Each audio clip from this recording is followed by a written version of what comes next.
बिस्मिल्लाहिर्रहमानिर्रहीम। Welcome to my YouTube channel English with Wajiha. आज की इस वीडियो में हम सीखने वाले हैं प्रेजेंट इंडेफिनिट टेंस। बहुत ही इजी वे में मैं आपको सिखाने वाली हूँ। तो चलिए आज स्टार्ट करते हैं। सबसे पहले आपने इसकी पहचान याद रखनी है। इसकी पहचान क्या होती है? उर्दू फिक्रे के आखिर में ता है, ती है, ते हैं आता है। तो कोई भी फिक्रा आपको दिया गया हुआ, आपको बताया पूछा जाए कि आप इसकी पहचान करें कि ये कौन सा टेंस है, आपने उस फिक्रे के एंड पे, जो जुमले के एंड पे जो होता है ना वर्ड, उसको देख लेना है। उसमें अगर ता है, ती है, ते हैं तो आपने फ़ौरन समझ जाना है कि ये प्रेजेंट इंडेफिनिट टेंस है। हेल्पिंग वर्ब इसमें यूज़ होते हैं दो, डू और डस। दो हेल्पिंग वर्ब यूज़ होते हैं, डू और डस। इसकी पहचान याद रखनी है, ता है, ती है, ते हैं, और हेल्पिंग वर्ब डू डस इसके हैं। दो ही हेल्पिंग वर्ब हैं। Subject verb plus object. अब ये चीज़ क्या है? अब एक फ़िक्रा बनाना है तो हमें पता नहीं है कैसे शुरू करना है, तो आज मैं आपको सिखाऊंगी। सबसे पहले आपने देखना है सब्जेक्ट होता क्या है। फ़िक्रे में सब्जेक्ट होता है, जैसे वो पानी पीती है, वो जो है ये है सब्जेक्ट। मतलब किसी का नाम हो सकता है, तो ही, शी, इट या इट, दे, देम, देयर, ये होते हैं सब्जेक्ट। मतलब हु मतलब कौन है, हम कह सकते हैं वो है। किसी का नाम हो सकता है he, she, it, they, them, there.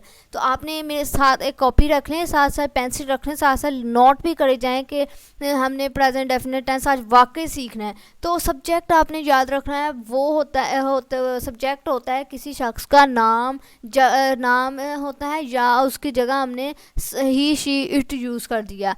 और वर्ब देखें अब होता क्या? वर्ब होता है मतलब करना, होना, सहना पाया जाए। मतलब पीना, उठना, बैठना, दौड़ना, चलना, फिरना, ये होते हैं वर्ब। मतलब कोई फेल काम हो रहा है उसे कहते हैं वर्ब। ऑब्जेक्ट क्या होते हैं? मतलब पी रहा है, क्या पी रहा है? पानी, ये होते हैं ऑब्जेक्ट। मतलब दो रहा है, कैसे दो रहा है? पाँव से दो रहा है, ठीक है। वो पढ़ रही है, क्या पढ़ रही है? किताब पढ़ रही। किताब क्या है? ऑब्जेक्ट है। तो वर्ब से पहले जो होता है वो होता है ऑब्जेक्ट होता है। वर्ब के साथ ही होता है लेकिन उससे पहले होता है। तो आपने याद रखना है कि हमने फिक्रा बनाते वक्त सबसे पहले सब्जेक्ट लिखना है। सब्जेक्ट किसी का नाम भी हो सकता है, ही, शी, इट, दे, या किसी का नाम। और वर्ब होता है कि मतलब उठना, बैठना, दौड़ना, पीना, चलना, फिरना, ये होते हैं वर्ब। और ऑब्जेक्ट होता है क्या पी रहा है, क्या दो, मतलब कैसे दो रहा है, कैसे खा रहा है, क्या खा रहा है, क्या पी रहा है। तो ये होते हैं ऑब्जेक्ट। ऑब्जेक्ट हमेशा वर्ब से पहले होते हैं। तो फिक्रा आपको उम्मीद करते हो पता चल गया होगा। जैसे शी ड्रिंक्स वाटर, शी जो है ये सब्जेक्ट है, मतलब कोई तो है, कोई हो सकती है, किसी के नाम की जगह शी हमने यूज़ कर लिया, ये है सब्जेक्ट। अब ड्रिंक पीना, ये है वर्ब है, मतलब पीना, चलना, फिरना, दौड़ना, उठना, बैठना, ये होते हैं वर्ब।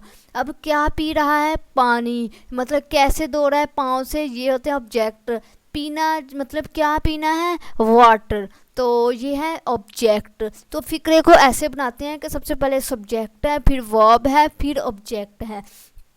प्रेजेंट इंडेफिनिट टेंस में हमने वर्ब की फर्स्ट फॉर्म, वर्ब के साथ मैंने वन लिखा है, ये आपको नज़र आ रहा है। वर्ब के साथ मैंने वन लिखा है, क्यों लिखा है? क्योंकि प्रेजेंट इंडेफिनिट टेंस में वर्ब की फर्स्ट फॉर्म यूज़ होती है, ठीक है। आपने ये हमेशा याद रखना है। अब हम देखते हैं एस मैंने क्यों लगाया, ये भी मैं आपको आगे जाके बताती हूँ। ड्रिंक्स के साथ एस क्यों लगाया? एस या एस होता है सिंगुलर सब्जेक्ट। अब आपको पता होगा सिंगुलर किसे कहते हैं? सिंगुलर कहते हैं वाहद को। कोई एक बंदा या एक पर्सन काम करे तो उसके साथ, वर्ब के साथ हमने क्या यूज़ करना है? एस कर देना है। अब वर्ब इसमें क्या है? ड्रिंक, पीना, मतलब पीना, चलना, फिरना, दौड़ना, ये होते हैं वर्ब। याद आपने हमेशा याद रखने हैं, तो इसके साथ हमने एस या यस लगा देना है। अब ड्रिंक के साथ एस लगा दिया है, अब ई एस लगाऊंगी तो वो तो बहुत गलत लफ्ज़ बन जाएगा, इसलिए हमने एस लगाया है, ठीक है। तो ये चीज़ आपने प्रेजेंट टेंस में हमेशा याद रखनी है कि वर्ब के साथ अगर सिंगुलर हुआ, सिंगुलर सब्जेक्ट हुआ, सब्जेक्ट इसमें शी है, सिंगुलर है, एक लड़की पानी पीती है या कोई भी पानी पी रही है, लेकिन वो सिंगुलर है, एक का जिक्र हुआ है, जुमला वाहद का है, तो हमने ऐसे या यस लगाना है वर्ब के साथ। ऐसे यस लगाना है वर्ब के साथ हमने लगाना है, ठीक है। अब हम एग्जाम्पल्स की मदद से, इसमें फर्स्ट फॉर्म यूज़ होती है, मैंने आपको बताया है। अब देखते हैं सिंगुलर नाउन। अब डज कहाँ यूज़ होता है और डू कहाँ यूज़ होता है। अब सिंगुलर नाउन जो ही, शी, इट, उसके साथ हमने डज लगा देना है, ठीक है। आपने जो चीज़ हमेशा याद रखनी है, अब हम मैंने आपको बताया डज और डू किसके साथ लगना है। प्लूरल नाउन जमा के नाम हो, मतलब आई, वी, यू, दे, देयर, इनके साथ हमने डू लगाना है, ठीक है। इस पेज से हमने क्या सीखा है कि डू डज कहाँ यूज़ होना है। अगर कोई वाहद का नाम हुआ, शख्स ही, शी, इट हुआ तो डज, और प्लूरल के साथ डू लगा देना। इतनी सी बात है और ये इजीली हो गया, ठीक है। अब हम एग्जाम्पल की मदद से समझते हैं। वो स्कूल जाता है। सबसे पहले देखेंगे टेंस कौन सा है। इसके एंड पे ता है आ गया, मुझे तो दिख रहा है ता है, जी हाँ आपको भी दिख रहा होगा। तो ये कौन सा टेंस है? प्रेजेंट इंडेफिनिट टेंस है। इसकी पहचान इसके एंड से हमने करनी है। अब वो स्कूल जाता है, ये सिंगुलर है, ठीक है, ये भी याद रखने, मतलब एक बंदे का जिक्र हो रहा है। He goes to school. अब मैंने ही सब्जेक्ट है, गोस जाता है, ये है वर्ब। गो आना था लेकिन हमने ईएस भी लगा दिया है। ईएस क्यों लगाया मैंने आपको बताया हुआ है। अगर कोई जुमला वाहद का हुआ तो हमने वर्ब के साथ ईएस या ऐसे ईएस लगा देना। गोस टू स्कूल, कहाँ जाता है? स्कूल जाता है, स्कूल ऑब्जेक्ट है। कहाँ जाता है? स्कूल जाता है, ऑब्जेक्ट है, ठीक है। तो ये आपने चीज़ हमेशा याद रखनी है कि हमने प्रेजेंट डेफिनेट टेंस बहुत इजी है, आपने बस सिंगुलर के साथ याद रखना है। एस टू या एस का लफ्ज़ात में इजाफा करना है, किसमें? वर्ब के साथ। वो स्कूल नहीं जाता है, he does not go to school. अब ये मनफी जुमला है, जिसमें नहीं का जिक्र आ जाए वो मनफी जुमला होता है। He does not go to school. अब हमने सब्जेक्ट क्या, ही के बाद हमने क्या लगा देना है? हेल्पिंग वर्ब लगानी है, डज़ नॉट की। डज़ क्यों लगाया मैंने? क्योंकि ये वाहद का जुमला है, ठीक है। ही के साथ डज़ लगना है हमेशा। ही, शी, इट हुआ तो उसके साथ हमेशा डज़ लगाना है। Does not go to school, school क्या है? ऑब्जेक्ट है। क्या वो स्कूल जाता है? अब है ये सवालिया जुमला, ठीक है। अब सवालिया जुमले में हमने जो हेल्पिंग वर्ब शुरू में ले आना है और उसके बाद हमने ही जो है सब्जेक्ट ले आना है, गो टू स्कूल। अब मैंने देखो, आपने एक बात नोट की, मैंने इधर गोज लिखा है, ईएस। सिर्फ हमने जब सादा फिक्रा बनाना है ना, सादा, तभी हमने वर्ब के साथ ईएस लगाना है। अब इधर गो के साथ मैंने ईएस क्यों नहीं लगाया? क्योंकि ये डज आ गया है।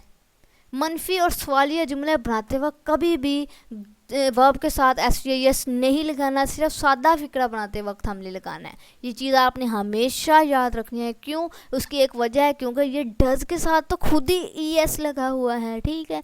अब डज ये देखो खुद ही ई एस लगा हुआ है, इसलिए हमने कभी भी जब मनफी जुमला बनाना है और सवालिया जुमला, तो हमने कभी भी एस या एस वर्ब के साथ नहीं लगाना, सिर्फ सादा जुमले में ही एस या एस लगेगा। ये चीज़ आप अपनी कॉपी पे नोट कर ले।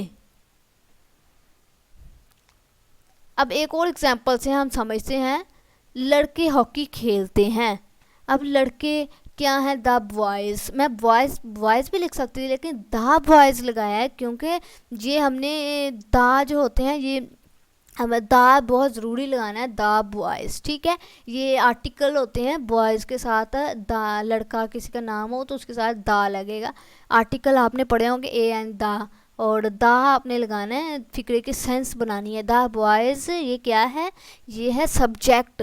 किसी का नाम मैंने बताया था आपको, किसी का नाम हो सकता है लड़के, लड़की या ही, शी, इट, ये क्या है? सब्जेक्ट। अब खेलना, खेलना क्या है? प्ले। प्ले क्या है? वर्ब है। वर्ब के साथ मैंने ऐसे यस नहीं लगाया। क्यों नहीं लगाया? क्योंकि ये जुमला कौन सा है? ये जमा का जुमला है, प्लूरल, ज़्यादा लड़कों की बात हो रही है, तो हमने प्ले यूज़ किया है, एस बिल्कुल नहीं लगाना, ठीक है। अब क्या खेलते हैं? हॉकी। हॉकी ऑब्जेक्ट है, वो एंड पे लगा देना है, ठीक है। और ये हमारा सादा फिक्रा बन गया। लड़के हॉकी नहीं खेलते हैं, ये मनफी जुमला है, जिसमें नहीं का जिक्र आ जाए उसे मनफी जुमला कहते हैं। The boys do not. अब मैंने डू नॉट लगाया है, ये कुछ चीज़ नोट की। आपने डू क्यों लगाया? क्योंकि जमा का जुमला, इसलिए मैं डू नॉट लगाया है, क्योंकि जमा के लिए डू यूज़ करेंगे। द बॉयज़ है जमा, डू नॉट प्ले हॉकी। क्या लड़के हॉकी खेलते हैं? ये सवालिया जुमला भी होता है, और डू शुरू में ले आना, द बॉयज़ प्ले हॉकी वैसे ही लगा देना है। कितना आसान टेंस था। उम्मीद करती हूँ आपको बहुत ईजी अच्छे समझ आया होगा। मतलब देखिए ना, लड़के हॉकी खेलते हैं, जमा का जुमला है, तो जमा के लिए हमने द बॉयज लड़के, ये सब्जेक्ट है, प्ले क्या है, ये वर्ब है, हॉकी क्या है, ऑब्जेक्ट है। प्ले मैंने वर्ब के साथ एस नहीं लगाया। अब ये सोचने वाली बात है, तो इसलिए नहीं लगाया क्योंकि जब जमा का जुमला हुआ तो हमने कभी भी एस नहीं लगाया, सिर्फ सिंगुलर में सादा फिक्रा बनाते वक्त हमने लगाना है, ठीक है। और डू नॉट मैंने क्यों यूज़ कर, डू क्यों लगाया, क्योंकि ये जमा का जुमला है, ठीक है। अपनी कॉपी पे नोट कर ले, इंशाल्लाह उम्मीद करती हूँ आप बिल्कुल नहीं भूलेंगे अब ये टेंस कभी भी। तो मज़ीद ऐसी वीडियोज़ के लिए चैनल को सब्सक्राइब कर दें, वीडियो को लाइक कर दें, कमेंट्स भी कर दिया करें। शुक्रिया।